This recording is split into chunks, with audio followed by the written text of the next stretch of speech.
छीन कर दूसरे को दुख देकर हम सुखी हो सकते हैं। अधर्माचरण से, चोरी से, व्यभिचार से, छल कपट से। तो विश्वास मानिए, किसी और को दंड देने की जरूरत नहीं है। आपका कर्म ही आपका नाश कर देगा। रोज का रोज आपने जो कर्म किया हो बलवान हो रहा है आपको दंड देने के लिए।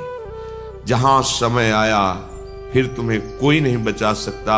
वो कर्म ही तुम्हें हजारों की भीड़ में नष्ट कर देगा। एकांत में होंगे तो तुम्हारे हाथ से ही तुमको दंड दिला देगा। इसलिए सावधान रहिए। कोई भी विपत्ति हमको उतना दुख नहीं देती जितना हमारा पाप कर्म हमको दुख देता है। कोई भी संकट नहीं है।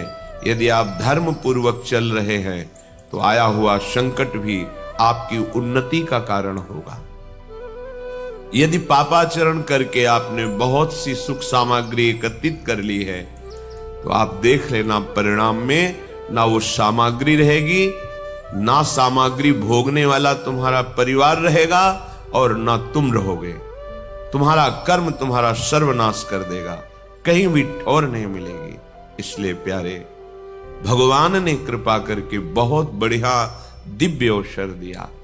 बार बार तो बनत नहीं यह संयोग अनूप, मानुष तन वृंदा विपिन रसिकन संग विविरूप। अत्यंत उदार करुणा वरुणालय श्यामा श्याम की उपासना। कैसी कृपा हो गई। मनुष्य शरीर श्रीधाम वृंदावन में बैठे हैं आप। यहां आने की भावना मात्र से पाप थर्रा उठते हैं। चाहे जिस भाव से आओ, ये धाम है, अपना प्रभाव रखता है। वृंदावन ही प्रभाव सुनो, अपनो ही गुण देत।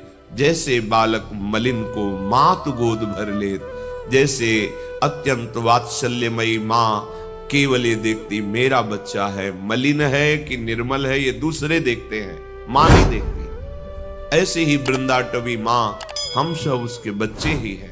जब हम किसी भी भाव से भागकर वृंदावन धाम आते हैं तो वृंदावन हमारा सुख संविधान करता है, हमारे पाप रूपी मल को नष्ट कर देता है, धो बहा देता है। बहुत बढ़िया सहयोग है, बहुत बढ़िया संयोग है। निकल चलिए इस माया के भयावने दलदल में, जहां हम निकलने की कोशिश करते हैं तो और धंस जाते हैं। जैसे हम अपने मन को कामादि से हटाने की कोशिश करते हैं, उतना ही भयंकर वेदना और प्रकट होती है। पर यदि आपने किसी महापुरुष के चरणों का आश्रय ले लिया और उनके बताए हुए नाम मंत्र का सुमिरन कर रहे, फिर ऐसा नहीं होगा। उसी दलदल से निकलने का सहज उपाय मिल जाएगा। जिस दलदल में हम निकलने के उपाय में फंसते जा रहे हैं, उसी दलदल में से हम निकल जाएंगे। ये नाम, ये मंत्र, ये उपासना पद्धति बहुत बड़ा संबल है जो भयावह माया भ्रमात्मक रूप पैदा करके हमको भ्रष्ट कर देती है। तो नाम ऐसा प्रकाश डालता है जैसे बाहर दूर पड़ी हुई अंधेरे में रस्सी सांप का भ्रम करके हमें भयभीत कर देती है, पर सीधे उसमें लाइट पड़े, प्रकाश पड़े तो दिखाई देता नहीं नहीं ये रस्सी है, सांप नहीं है। आप बिल्कुल निर्भय हो गए। ऐसे ही माया नहीं है, केवल ब्रह्म है, केवल भगवान है, केवल प्रभु है। ये तब पता चलता है जब गुरु कृपा से हृदय में ज्ञान का प्रकाश होता है, तभी वो निर्भय, निश्चोक, निश्चिंत हो जाता है। क्योंकि सारे कर्म बंधन उसके छिन्न भिन्न हो जाते हैं और वो परमानंद में डूब जाता है। इसलिए बिल्कुल प्रमाद करने की आवश्यकता नहीं। ये चार बातें सत्संग में आपने सुना भी है, पुनः हम बता रहे हैं कि आप कृपा करके कभी मत कीजिएगा। पर स्त्री का गमन मत कीजिएगा, मांस मत खाइएगा, शराब मत पिएगा और किसी भी विधान से जुआ मत खेलिएगा।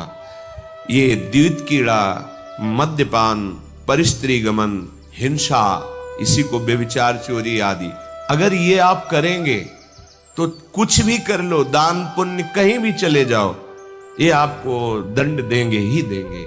क्योंकि जहां भी जाओगे कलयुग तुम्हारी बुद्धि को ऐसा भ्रष्ट करेगा कि वहां भी भारी अपराध ही बन जाएगा।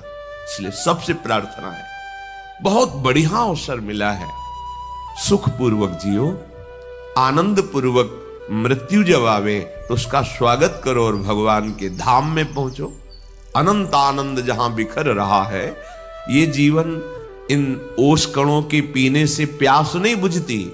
जिनको तुम भोग सुख समझ रहे हो, ये ओस कण हैं, इनसे प्यास बुझने वाली नहीं, आज तक किसी की नहीं बुझी। इसलिए प्रार्थना है, ये 4 बातें बिल्कुल कसम खा लो, मुझे जीवन में कभी परिस्त्री गमन नहीं करना, मुझे किसी भी जीव की हिंसा करके मांस आदि नहीं खाना, मुझे कभी भी चोरी और द्वित कीड़ा ये नहीं करना, कभी शराब नहीं पीना। अगर आप आए हैं वृंदावन तो आप भाग्यशाली हैं, मेरी लाडली जू की आप पर कृपा है, नहीं तो श्री राधिका कृपा बिनु सबके मनन अगम्य। आप मन से भी नहीं सोच सकते वृंदावन के विषय में, शरीर से आने की तो बात जाने दो। जब लाडली जू ने कृपा कर दी तो आप अपने जीवन को सुधार लीजिए। बहुत बड़ी सामर्थ्य हमारे साथ है। जब हम प्रियाजू के चरणों का आश्रय लेकर चलते हैं तो बड़े बड़े सिद्ध प्रेमी महापुरुषों की कृपा हमें प्राप्त होती है। ऐसे थोड़ी मार्ग में निकल जाया जाता है माया को परास्त करके, हमारी सामर्थ्य नहीं है। जो मायातीत अवस्था को प्राप्त महापुरुष हैं वो अहेतुकी कृपा हम पर कर देते हैं। तो आप पे अहेतुकी कृपा हुई है, आप श्रीधाम आए हैं, बड़ी महिमा है सत्संग की। आप जहां बैठे हैं परम पावन भूमि है, शिव शनकादि उद्धवादि के द्वारा बंदनी रज में बैठे हैं। यहां आपको निर्णय लेना चाहिए कि जो असत कर्म जन्म जन्मांतर में हमें दुख ही दुख देंगे वो मुझे नहीं करना। ऐसा संग नहीं करना जिससे कुमार्गगामी प्रवृत्तियों का बढ़ावा मिले। वो हमारा दोस्त नहीं है, वो हमारा शत्रु है जो हमें सतमार्ग से भ्रष्ट कर दे। लोगों की धारणा बन गई है कि धन ही एक सुख का साधन है, चाहे जो कुछ करो, दिमाग में बैठा हुआ है। कुछ भी सत्कारिक भी करो तो उसका परिणाम धन मिलना चाहिए। कितना आया, कितनी प्रॉफिट हुई, बस आप विचार पूर्वक देखिए। पहले धर्म है, फिर अर्थ है, फिर काम है, फिर मोक्ष है। अर्थ यदि धर्म पूर्वक है तब तो मंगल करेगा, आपकी कामनाओं की पूर्ति होगी और वो कामनाएं मोक्ष मार्ग का अवलंबन करेंगी। ये सिद्धांत है। धर्म, अर्थ, काम, मोक्ष। जो कामों भोग है वो यदि धर्म के द्वारा कमाए हुए धन से किया जाता है तो उसका मन धीरे धीरे संसार के राग से रहित होकर मोक्ष मार्ग का अवलंबन करता है। लेकिन धर्म को छोड़ दिया केवल अर्थ, तो फिर काम पिशाच की तरह चढ़ जाएगा और तुम्हारा नाश कर देगा। देख लो, आंख खोल के देख लो, जो केवल धन के पीछे पड़े हैं तो उनका अभिमान इतना बढ़ जाता है कि वो सर्वनाश स्थिति को स्वयं वरण कर लेते हैं, अर्थात स्वयं ऐसी दशा में पहुंच जाते हैं जहां क्लेश, अशांति, भय, शोक आदि है। इसलिए धर्म सबसे बड़ी वस्तु है। जो संत महापुरुषों ने, शास्त्रों ने विधान किया है उसे धर्म कहते हैं, और जिसे निषेध किया है कि ये नहीं करना चाहिए उसे अधर्म कहते हैं। धर्म के पालन करने वाले के जीवन में ऐसा नहीं कि विपत्ति नहीं आती, संकट नहीं आते, रोग नहीं आते, ऐसा नहीं है। आते हैं पर उनको सहने की सामर्थ्य मिलती है और आगे नहीं आएंगे। ये पीछे का हिसाब है। आज जो तुम कर रहे हो आगे तुम्हारा बड़ा शुभ है, बड़ा मंगल है, बड़ा प्रकाशमय मार्ग है, आनंदमय मार्ग है। इसलिए हम आगे को सुधारने के लिए आए हैं।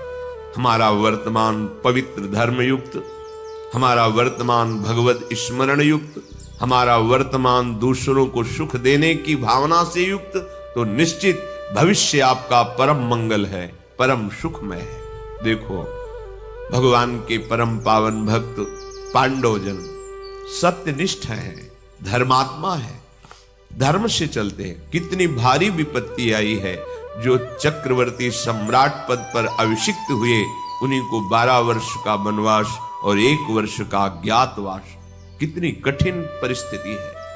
भयावह जंगलों में जहां कोई सुविधा नहीं है वहां जीवन व्यतीत करना है। और ऐसे सुविधा में रहने वाले सम्राट पद में जो हैं उनको कौन सी सुविधा दुर्लभ है। जिनके मित्र भगवान श्री कृष्ण हैं, जो सत्य को स्वीकार करके धर्म में आचरण करते हैं, उनके जीवन में ऐसी विपत्ति, तो अपने लोग तो विपत्ति लायक ही हैं। इसलिए विपत्ति में कभी घबराओ नहीं।